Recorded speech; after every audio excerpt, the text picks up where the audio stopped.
live to YouTube, so anyone can tune in if they would like. All right. Last thing I need to do is read through our hearing script. This basically just goes over the procedure for the hearing. This is the July 21st, 2021 session of the Zoning Hearing Examiner docket. My name is David Sturkey. I'm the Zoning Hearing Examiner for the City of Cincinnati, and I will preside over this hearing. The case before us today is case number ZH20210092. The purpose of this hearing is to allow applicants and opposing parties to testify and to offer and refute evidence and testimony. This hearing will follow the rules found in the zoning code and the supplemental rules of the Zoning Hearing Examiner. All testimony and evidence that an applicant or any opposing party wishes to offer must be presented at this hearing unless a party is opted to submit evidence or testimony in the form of writing prior to this hearing. The hearing will proceed as follows. The applicant, the applicant's attorney, or the applicant's agent will first present the applicant's case. The public will then have an opportunity to speak after the applicant has presented its case. I will also give Doug Owen an opportunity to testify and to add anything. If the applicant is represented by an attorney, the applicant's attorney may cross-examine any person who has testified at the hearing. In the event any party testifies or offers argument in opposition to an application, the applicant shall have an opportunity to rebut that testimony and or argument offered in opposition. And then finally, the applicant will be given the opportunity to make a closing statement. After all presentations have been made, I will close the hearing. Decisions may be expected within 2 weeks. I may limit or exclude any testimony that I deem irrelevant or outside the scope of the application being considered. I may interrupt any speaker to ask questions or to make any comments. I may also refuse to consider hearsay testimony or documents. This generally means evidence you want to introduce that consists of statements made by someone who is not present at this hearing. In the event of any technical difficulties or any unforeseen circumstances with our video conferencing technology, we'll do our best to troubleshoot those on the fly, but to the extent there's some fatal defect that can't be fixed or cured, I may continue or postpone this hearing at my discretion. Okay, the last thing I need to do is swear in all of our witnesses. So if you intend on testifying here today, making any comments, asking any questions, really doing anything other than just strictly observing, and you're not an attorney, then you need to be sworn in. So if that is you, if you could take yourself off mute now and raise your right hand. I need everyone to answer out loud. Do you solemnly swear the testimony you shall give will be the truth, the whole truth, and nothing but the truth? I do. Okay, great. All right. So who will be taking the lead here on the presentation of the applicant's case? Will it be, and again, I'm sorry, Mr. Pettinato? Pettinato, but I believe Mr. Sidley is going to be taking the presentation. Pettinato, is that right? Pettinato, yeah. Okay, So, got it. Actually, I'm the architect. I prepared the documents for the variance hearing. Okay. The owner, Edwin Rizzo, bought the house in a state of, it was pretty much in a destroyed state and was being rehabbed by someone who gave up on it before. When he bought the house, it had a parking place in front of it. And he began extensive repairs to the house and everything. He began planning on it. And it completed the gutting of the house and was working on it while I was applying for the building permit. When I applied for the building permit, the first thing we got was a rejection from zoning saying that we were showing a parking place in the front yard that was not permitted. So in order to be able to keep the permit going, I said, okay, well, we'll take that out. And so we deleted it from our permit application so that we could get the permit for rehabilitating the building. But as we moved on, we realized that the building really doesn't have any viability without having a parking place on the property. So as we're in the process of rehabilitating the building, we decided to enter into the process to get a variance for the parking place. So that's where we are now. When we look back historically, you can look at the aerial views of the building over time on the CAGA system. The parking in front of this building had been occurring many, many years. And I realized that that by the building being abandoned, we've lost that grandfathered clause part of it. But anyway, I just have a short statement I wanted to read to kind of summarize the way I think we're looking at this. I appreciate the intent of the staff and their recommendation not to approve the request because the zoning ordinance represents the direction that they want the city to move as new development occurs. However, I don't believe that applying new ideas retroactively to historic neighborhoods give them the flexibility to look at each property to determine the possible negative effect that the current ordinance has on that property. This building is part of the original Cincinnati. It was built at a time when automobiles were not a part of daily life, and it has also suffered abandonment and has reached the end of its useful life without significant investment bringing it up to date. When my client bought the building, it was in a state of ruins, but also had an apparent parking pad in the front yard. I realized that by being abandoned and the right to that parking spot are not grandfathered, but they did not become apparent until we applied for the building permit, which was denied by zoning. The intent of my client is to restore the function of this building as an owner-occupied single-family house. If I'm not mistaken, I think this plan would be consistent with the desire of the city of Cincinnati as well. The likelihood of justifying the investment to totally rehabilitate this building and find a family to buy it without the ability to park a single car on the property is low. Purchasing a home is serious business, and for most people, the absence of a parking space on the property would be a deal breaker. The staff report refers to future street parking becoming available and the likelihood that the competition for the parking being minimal since most surrounding buildings do not have off-street parking. This may justify the ability of the owner to find a renter for the property who will have different criteria than a buyer, but that would condemn the building to being a rental property for the future, which doesn't justify the remodeling investment or does it enhance the development of the community. My suggestion and request is for you to consider the future viability of this building individually. The brick structure can stand for decades, but the social structure necessary to rehabilitate it and maintain it into the future hinges on it being viable today. People driving down William Howard Taft are not going to marvel at the lack of parking spaces in front yards, but at the restored and vital buildings that make up the neighborhood. So my theory is that, in spite of what the zoning ordinance says about parking in the front yards, I think that works great as you look at the world in general out there. But I think if you look at this particular building, denying that parking place in the front yard really limits its utility as a single family building in the future. And actually doesn't enhance the surrounding buildings by not allowing it. That's it. Okay. All right. Thank you, Mr. Sibley. Let's see. So, Mr. Pettinato, did you want to add anything? No, I don't think so. Okay. All right, great. So I think I'm going to go over to Mr. Fisher from the East Walnut Hills Community Council. Mr. Fisher. Yes, I just want to emphasize that we got this notice via our channels very, very recently. So I'm not speaking as a fully authorized member of the East Walnut Hills Community Council, but more of we have a small committee that we call the Development Committee that deals with these matters. And I'm a member of that committee speaking on general terms that we discussed in that committee. I appreciate the statements of Mr. Sidley. I personally quibble with some of them and agree with others. What the East Walnut Hills Community Council is concerned about is certainly the viability of this building and getting it rehabbed, but also doing that along with the community and having real community input. East Walnut Hills Community Council at this moment, or at least the way I'm presenting it, is not per se opposed to front yard parking. However, we do have strong concerns about how that would develop. So for example, there are many opportunities for parking spaces that have increased or greater, what am I thinking of? The word is just like basically drainage. We're not looking, I think there would be a strong concern from neighbors to have a front yard filled with, say, hardscape, as opposed to something that would allow a little bit more greenery and a little bit more water absorption than the typical hardscape surface. And additionally, with the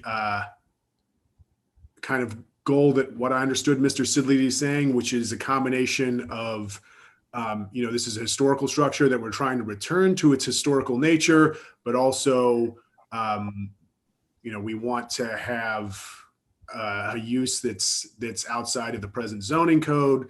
And then given this strange, the city is both imposing this zoning code that is, as he said, ahistorical, and has also over time made William Howard Taft a much less residential street and a much more heavily trafficked street. The other concern that I'm sure the residents in the neighborhood would have is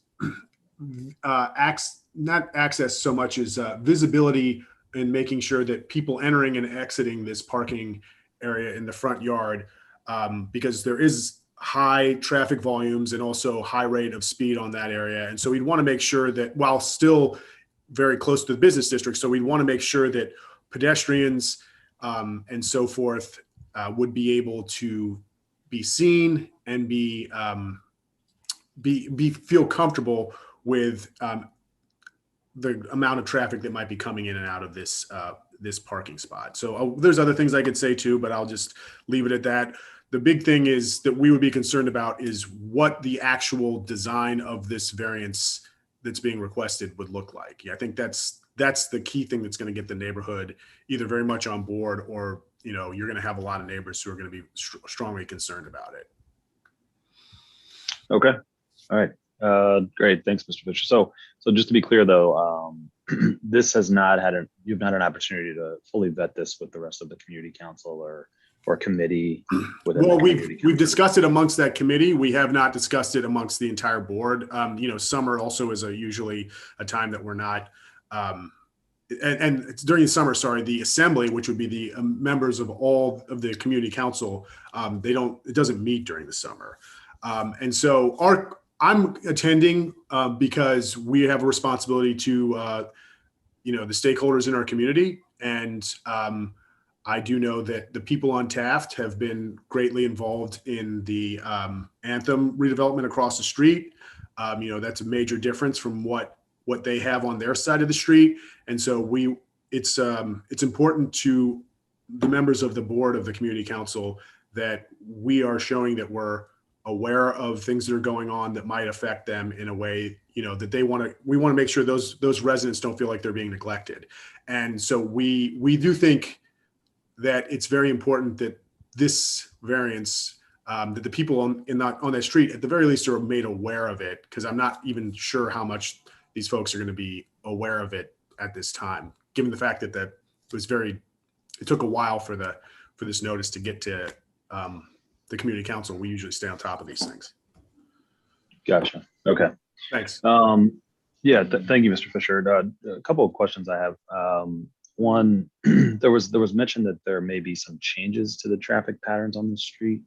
No, was it changes to the traffic patterns? Mr. Sidley described this as being old Cincinnati, and to the extent that that's true, the street is not old Cincinnati. It's a route that's been slowly made it almost like an arterial for the highways. Back in the 70s, they switched it to one way, makes it go a lot faster. It's designed to have primary traffic going westbound. We've discussed all this with DOTE because over the course of the Anthem site building, there's also a change of, we're going to have two-way streets and so on and so forth. So I share their concern about the idea of like, okay, there might be on-street parking. Like, I'm not 100% sure that's really that viable or great. I understand that it's a possibility, but with the new switch over to two-way, I do have some concerns about that. That's why we are willing in this specific case. Like, we understand that front yard parking might be the best solution for these folks, but I don't think anybody on Taft is going to be particularly happy, even the people on the Anthem site, looking out and seeing a front yard filled with asphalt, or even a front yard that's a huge concrete pad. I think that because this is a variance, we need to make sure that the builder is taking into concerns things like, we've had tons of rain, so we want to make sure that the water isn't just pouring into neighboring properties or pouring into the street. Like, these are valid concerns of the residents. And I've looked into that sort of hexagonal like parking pads myself. And while they might be slightly more expensive than pouring a concrete pad, they're certainly well within the range of any competent builder. I've priced those things out myself for similar situations.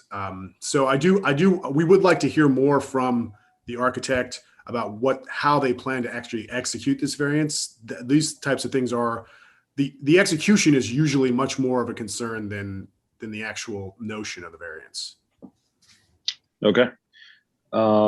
Thank you. Thanks for your testimony, and appreciate you being here and giving us a community perspective.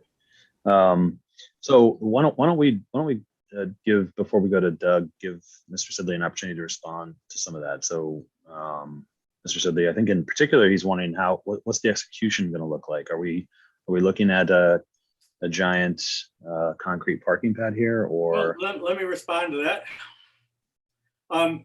As the zoning report or the staff report points out, just about every house around there has a driveway going to around the side of it to around the back.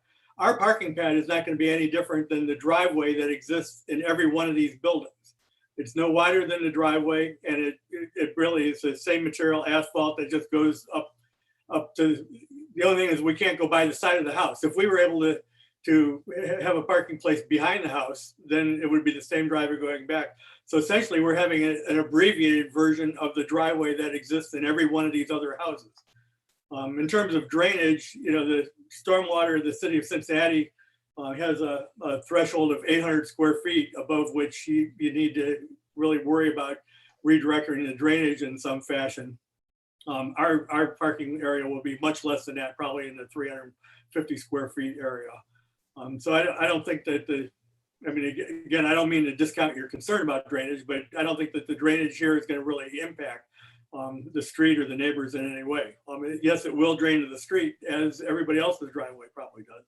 The other question he brought up was sort of access, about people driving in and out. Well, again, it's the same access that every other single house over there has. Everybody there pretty much has to back out into the street from their driveways. And so it's just, the only thing that'll be different is you're going to have the access of one house that's no longer abandoned, which it seems to me, if you can remove abandoned houses from your neighborhood, and the trade-off is having a parking place in the front is a pretty small trade-off. So in other words, what I'm saying, I'm not discounting the points that you're making, but I'm saying this is really no different than anybody else's driveway. And the only difference is it doesn't go anywhere. And I might remind you that there's no ordinance that's saying that the people with driveways on all these other houses have to park in the backyards. A lot of those people stop and park in the front yard in the same manner.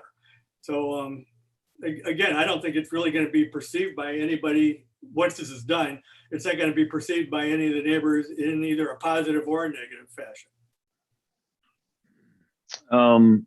Okay, so I'm looking at the site plans, and hopefully you all have had a chance to look at those as well. It looks like the driveway will be Not had a chance to look at the site plans. I just want to point that out. So yeah, let me pull that up so we can all take a look here. I'm gonna attempt to share my screen, guys. All right, let's see. Can you all see that? Yes. Yeah. Okay. So looks like, Mr. Sidley, it'll be 10 feet wide here and 25 feet 9 inches in length. Yes. Okay. And that's similar to the rest of the driveways in the neighborhood in terms of length. There's a driveway right next to it, about the same. And actually on both sides, you can see the driveways on both sides, which is about the same width. Gotcha. Okay. Let me, Mr. Sidley, real quickly point you, I don't know which one it is. There are some pictures attached to the application. Can you all still see this image here? Yes. It looks like at one point there was a much larger parking pad. So to be clear, We're not asking for that. okay. Okay. And Got it. the fact that someone did that is not our fault. Sure. Well, it's interesting that you bring up fault here, because this parking pad existed when your client bought the property. Well, a parking space existed. I mean, it appeared to be a parking space, and I believe if you can see right there's a curb cut going to it. I mean, when the city rehabilitated the street, they made a curb cut going into the parking space. So it looked like, Right. it looks like a parking space to me. If I was buying a house, I would have thought that it would have been okay. So, but your client did remove the parking pad. No, I don't know. I don't think he did. I think the picture that you have there is about the same as when he got it. He didn't actually remove it. There wasn't I mean, that looks like a parking space. It's not a paved parking space. Gotcha. Okay. All right. But, I mean, even in your pictures, you see there's cars in the front yard. That picture has a car in the front yard on the right-hand side, and this one has cars on the left-hand side. You know, and even though they have driveways going to drive around the back, they still park in the front. So. Got it. Okay. All right. I think that's all the questions I have right now. I'm going to give Doug an opportunity to weigh in here. Doug, anything you'd like to add? Yeah, I'd agree with Mr. Sidley that this property did originally have a legal non-conforming front yard parking spot that was basically just the driveway going in to the front yard. And then later on, that was illegally expanded with that gravel larger parking pad. So that was the portion that had to be removed for the previous permits to be issued. So, you know, at some point, both that gravel pad as well as the actual driveway and the concrete parking pad were removed from the property. So you can see that in the images that you were just looking at previously that have the, I believe it was 2014, the image, you can see that concrete has been removed. So at that point, you know, once that was removed, then 365 days after that, it's officially abandoned. So that legal non-conforming status did disappear. So that's why the variance request is needed now, or the special exception for the front yard parking. So, we did meet with the Department of Transportation and Engineering to discuss the plans for William Howard Taft going forward. And DOTE had been working with the community and responding to the community concerns about the layout of that traffic pattern.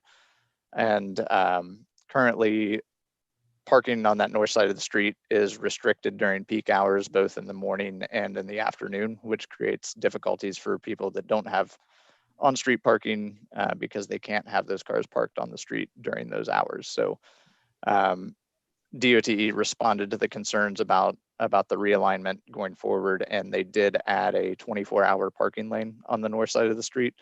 So from staff's perspective, the conditions are actually going to improve from the current conditions, which has lane restrictions during morning and evening to allow 24-hour parking. So there would be no need for anyone to remove their vehicles from the street during any restricted hours. Did you say that that's going to happen, Doug, or that's already? Yeah, and I included that image that was sent to us from DOTE in the staff report as an attachment at the end, where you can see that it does have 24-hour parking notated along the north side of the street. That parking does end right after this property. So, but there is parking available directly in front of this building. Currently, today. Today it's lane restricted, so you can't park there between 7 and 9 in the morning and 4 and 6 in the afternoon. Once this realignment is finished, there will be 24-hour parking in front of the property. But when exactly that happens, we don't know. No, I don't know the specific timeline, but you know, it's projected to happen soon. I believe DOTE is planning on starting that work later this year. So it will be happening in the near future. Okay. It's been in the works for quite some time. I mean, almost 2 years. Also, so of the 15 properties on that north side of the street, there are only 3 that do not have dedicated parking on site. So in conversations with DOTE, they did not expect it to be an issue with demand for street parking. That in combination with the large parking garage that's being provided for the Anthem site, we feel like there won't be a large demand of street parking for the development across the street that would be utilizing these same spots either. So, and I would also finally mention that of those 3 houses that do not have street parking, we have already been contacted by at least one of those other owners who also is considering installing a front yard parking pad on their property. So they're could potentially be more requests similar to this coming in the future. So, but generally speaking, staff, the way the zoning code is written, it's difficult for staff to recommend approval of a special exception for front yard parking, especially when there's not a precedence for that in the area. So staff does feel that with the changes that are being made to the road alignment, there will not be a significant hardship that is imposed on the property by not allowing the front yard parking. There should be spaces available for them to park in close proximity to their home. And yeah, I think that's pretty much it. The general pattern of development in this area, there are driveways on most of these properties. They do lead to legal parking spots. And as Mr. Sidley said, it is when you have a driveway that leads to a legal parking spot, you are legally allowed to park on the driveway itself and not, pull all the way back behind the house. So that does happen occasionally here. But those properties all do have the option of pulling the cars further back into their legal parking spot. So. Okay. So if you have looks like some of these have 1-car garages, or even some rear parking and rear parking structures. If you have a 1-car garage, for instance, can you park as many cars in the driveway as you want that will fit? Yeah, according to the zoning code, as long as if your driveway leads to a legal parking spot, you have the right to park anywhere within that access drive as well. Got it. Okay. All right. Thanks, Doug. Okay. We'll go back and, well, first, Mr. Pettinato, as an attorney here representing the owner, you do have an opportunity to ask questions of Mr. Fisher or Mr. Owen if you would like. I don't have any questions for them. Thank you. Okay. Sure. Okay. Mr. Sidley, would you like to respond to any of the comments from Mr. Fisher or Mr. Owen? I think they almost answered themselves in some way. I guess I would be curious if Mr. Fisher thinks that some of my comments addressed his issues that he has. I mean, I want to know. I guess my question to him is it an abandoned house better than a house with a car parked in front of it would be the ultimate thing. But the second thing is, if there's something that's doable, that's not outside of the ordinary, we could certainly accommodate some modifications to the plan, but I don't see where there'd be any real benefit to us changing our driveway when everybody else's driveway is essentially the same.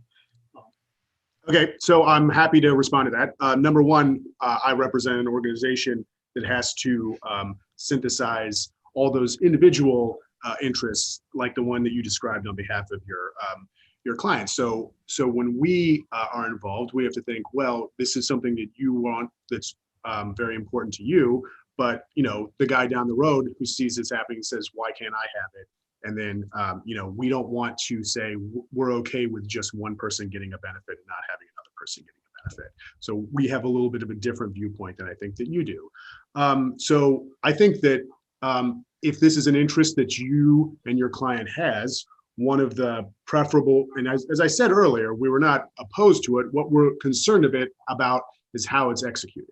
I'll take a break real quick and say, as far as concern about having an abandoned house, we in East Walnut Hills community are very proud of our community and find that it is a desirable community to live in. So we're not concerned about that house staying abandoned unless your client has an economic interest in not doing anything with it. If he wants to sell it, we don't think it's going to be abandoned for very long. So we're not really worried about that. However, we are worried about making sure that everybody on the street feels like both they can pursue the economic interests of their property and economic use of their property while at the same time doing it in concert and understanding with their neighbors. I think that given the way the position the staff seems to have taken, that Mr. Owen stated, that maybe the best thing going forward would be having Mr. Sidley and Mr. Pettinato speak to the East Walnut Hills Community Council, either our committee or the board in general, and maybe inviting a couple other people to see if there is a style of front yard parking space that would work for you guys, and then also might be agreeable to other people on the street. So we can say like, hey, if you want to implement this, We just want to make sure that it's done in like this sort of fashion, so that it looks attractive, so that it works for the unique specifications of the site. And, we think that that's probably the best thing going forward, is just having a little bit more communication with the community and seeing if there can't be some way that, like I said, the community, and I'm only speaking from people as somebody who's worked as a community, we have not taken an official position on this issue, but we are always in favor of having more discussion, and we are not opposed at this site to a front yard parking space. What we want to do is make sure that it conforms with the aesthetic of the community, and that the people in the area who have similar types of interest feel like they're aware of this, and also feel like they could do a similar thing if they wanted to or needed to do it. Thanks, Mr. Fisher. So, Mr. Sidley, are you interested in continuing this case to engage more with the community council?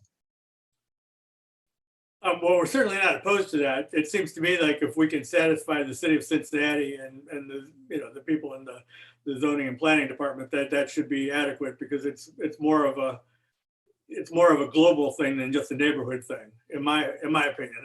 I realize Mr. Fisher probably disagrees with that, but I think that rules and ordinances should be kind of universally applied, as opposed to case by case scenario. Okay, but I mean, if you're actually believing that, then like, why are you going for the variance, right? This is, you made a specific request of the specific need of this specific property, which we recognize as being a legitimate request, right? So it's either a specific request because of a specific need, or it's a rule that should be applied universally, in which case you wouldn't be bothering to go for the variance.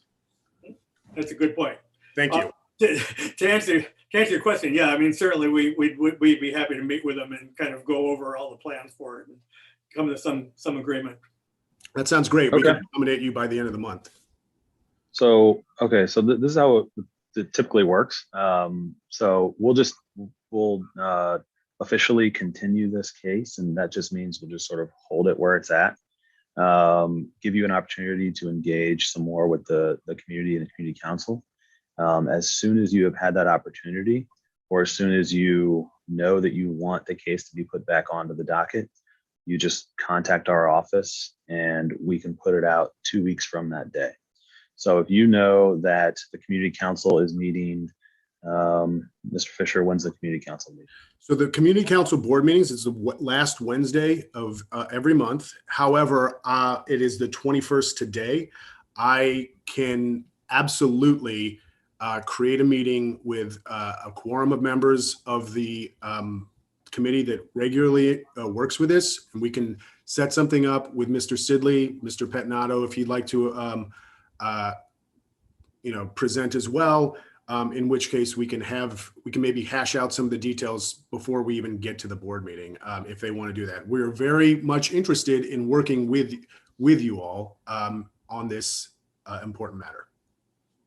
Okay, so that would mean sometime within the next week, you think that you'd be able to host? Yeah, I mean, a Zoom meeting makes it very easy for people to jump on and just discuss the matter and see what the concerns are, because it's important for us to make sure that we're involving and responding to members of the community and their concerns of variances like that.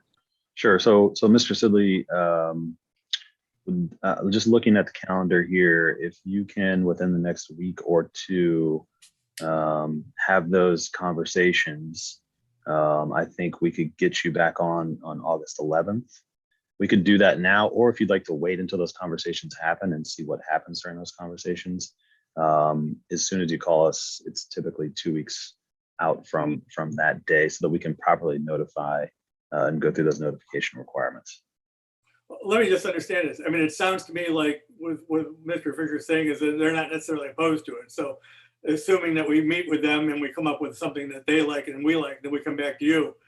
Does that mean that you're going to grant it, or do we still have the opposition of the staff to I mean, is it possible we go through all that and then the staff opposition over trumps our decision? So, that's a good question. I take into account a number of different factors. Obviously, the zoning staff reports I take into account.